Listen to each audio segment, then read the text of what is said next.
কাটা ভিক্ষা দেন তো। আচ্ছা আমার কাছে নেই। তোর কাছে ভিক্ষা নেই মানে তুই এখন আমার কাছে ভিক্ষা দে। আচ্ছা আমার কাছে নেই, তোমাকে ভিক্ষা দেবো কি করে বলো তো? তুই যদি এখন আমার ভিক্ষা না দিস আমি তোকে অভিশাপ দিব। আর তোকে আর অভিশাপ দিতে হবে না, এই নে 10 টাকা, আমার কাছে 10 টাকাই আছে।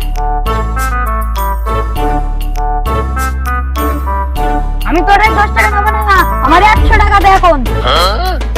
আর না 10 টাকা দিছি, নিলে নাও, না নিলে যাও, আমি আর টাকাটা দিতে পারবো না।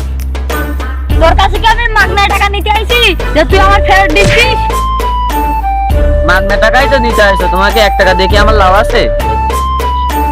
ওই তোর কাছে মাগনা নিছি, তোর কাছে যে টাকাটা নিছি সে টাকা না, সেই টাকা পরিমাণ না তো সব আছে, কিসের তোর কাছে টাকা মাগনা নিছি?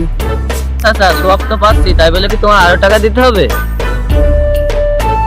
আমি তোর কাছে ভিক্ষা না নিলে তুই সবগুলো কোথা থেকে পাতিস? এসব তুই কোথায় পাতিস? সেটার কারণে তুই আর আমার বেশি টাকা দিবি, নাহলে তোর নামে বদদোয়া দেবো। কোন ভিখারির যা ডিমান্ড আছে তা আমাদের আমজনতারও নেই। এরাও মাসে 10 লাখ টাকা ইনকাম করে, আর আমরা 5 লাখ টাকা ইনকাম করে এদের ভিক্ষা দেবো কিভাবে? তোর মাসে 5,000 টাকা বেতন, আর তুই আমার সাথে ভিক্ষা কর। না করো, তুমি 100 টাকা নাও, আমার ভিক্ষা ভালো লাগবে না।